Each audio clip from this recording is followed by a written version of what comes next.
Did you know that St. Luke's University Health Network, based in the Lehigh Valley, Pennsylvania, has been recognized by the U.S. government as the highest performing health system in the United States for quality? You heard right. St. Luke's #1 recognition affirms our status as the top leader among the most respected healthcare providers in the nation, including Houston Methodist and the Mayo Clinic. To state it simply, if you want to receive the best care when you go to a hospital, come to St. Luke's.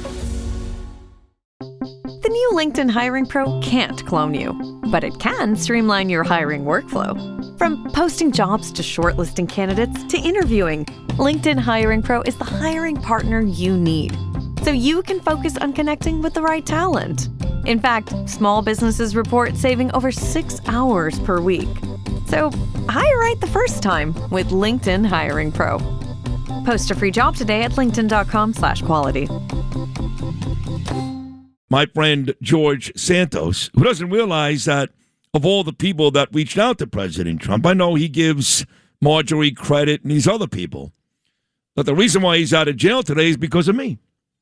But that's okay. George, good morning, buddy. How are you? How are you, Sid? It's great to be back with you always, my friend.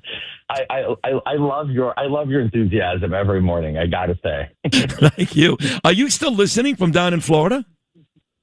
So I've been in Pennsylvania still. We'll be down there only in the winter.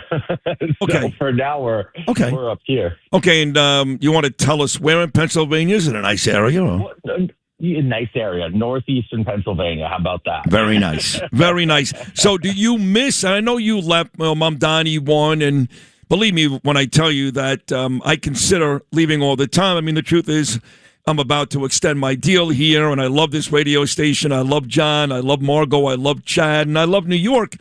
But I watch this mayor operate, and if Bruce loses to Hochul, I consider leaving every day. I can make a lot of money doing this in nice places, like Miami. They'd pay me in a heartbeat, or Nashville, or the Carolinas. So I'm still here, but you left. You did leave.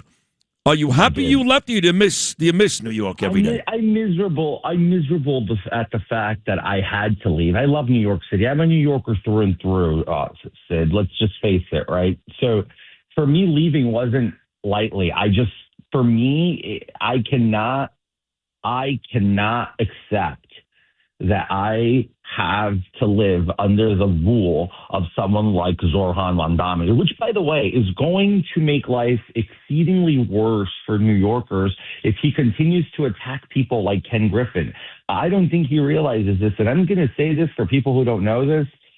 There are 69 human beings in New York State who make up 40% of the tax revenue, and Ken Griffin is one of them. If you start running out these 69 human beings out of the state, you're going to have to take that 40% shortfall and redistribute it amongst the rest of New Yorkers, which, by the way, that's millions of people. 69 people take off 40% of the burden off the backs of millions of New Yorkers.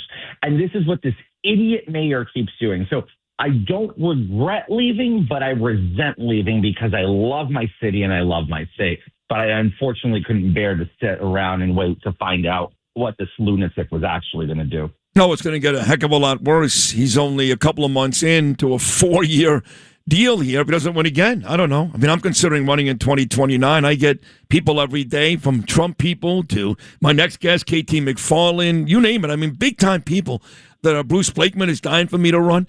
But the truth is, I'm not sure if I will, but I don't know if this city is going to make it 4 years, let alone 8 years. And you're talking about, getting people like Ken Griffin to leave, and you left George Santos.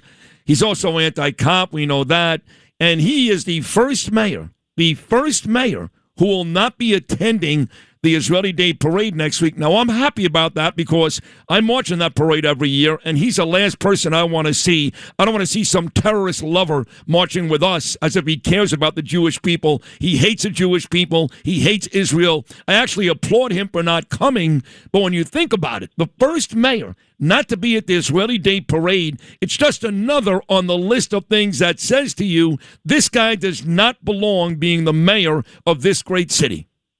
No, not at all. He lacks the temperament, he lacks the intellectual IQ, and he lacks the political maneuver. He's Look, I will say this. Bruce Blakeman should be thanking the high heavens today that he is mayor, because he is putting Kathy Hochul in a corner, and she's going super lefty-defty all the way to the left, giving Bruce an opportunity to show her true colors. So he's doing for Bruce what Adams couldn't do for Zeldin. So I think it's a great opportunity, and that I will say this. If we do get Governor Blakeman in New York State, I would send a thank you note and a fruit basket to Zohar Mamdani's office. I think you're right. So, it's not a secret, George, that a lot of the folks, the politicians on Long Island, had their issues with you, okay? Some of my really close friends. Was Bruce Blakeman one of those guys? How did you guys get along? Look, I've always gotten along with all of them until it wasn't politically convenient. And I understand. I'm mature enough to understand. Yeah, I get it. Everybody, we were all friends. And then, unfortunately, I was my worst enemy. And I think I've made that abundantly clear here.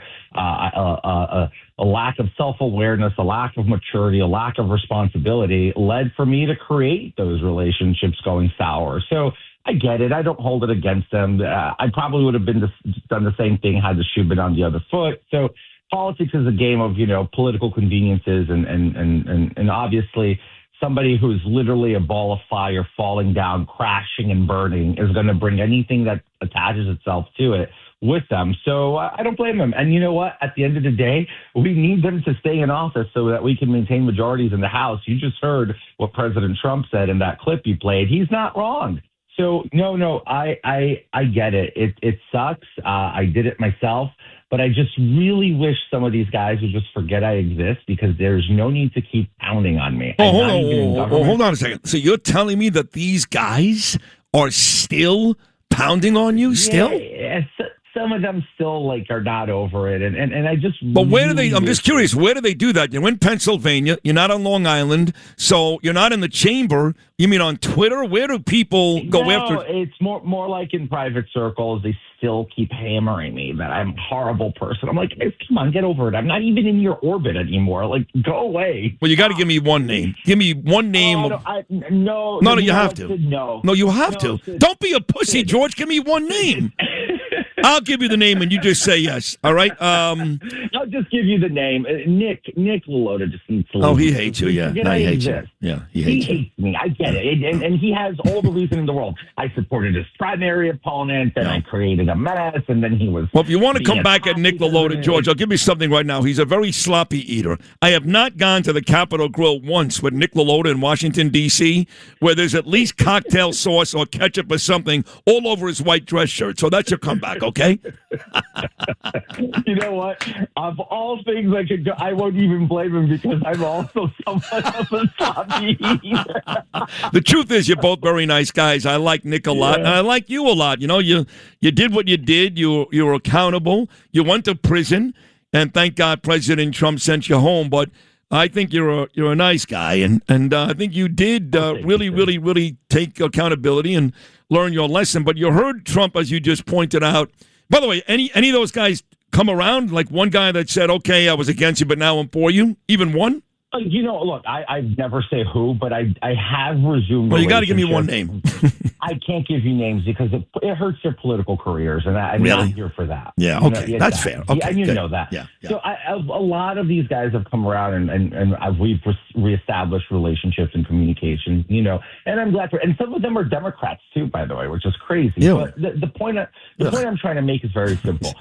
I have no animosity towards these guys. Maybe if you go on my Twitter, you'll see that the one person I hate these days is John Thune.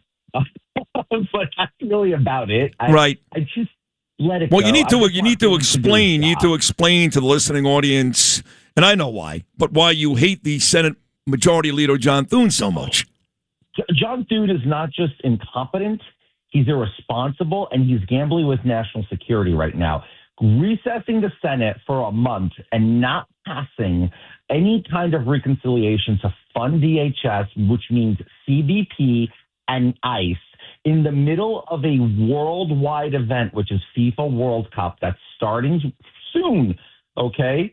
We're going to be seeing millions upon millions of people entering our nation. We're going to see gatherings of tens of thousands around stadiums and hundreds of thousands conglomerated in cities of those host games. And we are not paying our CBP, our ICE, and DHS has a shortfall in funding. That is criminal behavior, exposing us to mass amounts of national security risks, especially taking into the account that we've had 20 plus million people enter this country unvetted during the regime of the auto pen, Joe Biden. And then on top of it all, he doesn't pass the SAVE Act, and he's mad and upset and pouting like a child, a man baby, because President Trump defeated Bill Cassidy and is about to defeat John Cornyn in primaries. Two senators who have overstayed their welcome, forgot the mission to the American people, and are not allies of the president. And the president is a leader of the party. He is entitled to choose who he endorses against people who are not playing ball with him. Period. John Thune doesn't think he has that right. So I think John Thune is a failure of a leader. I'm not alone in this endeavor, so thank God. I think most of America agrees with me now. And I think the Senate's about to learn a very difficult lesson in losing John. Thanks for listening to Sid and Friends in the Morning. You can hear Sid and Friends in the Morning weekday mornings at 6. If you like the podcast, share it with your friends and listen anytime at WABCRadio.com and download the WABC Radio app. Hit that subscribe button on all major podcast platforms. Plus, follow WABC on social on Instagram, TikTok, Facebook, and X. See you next time for a new episode so you never have to wonder. What the heck is going on here?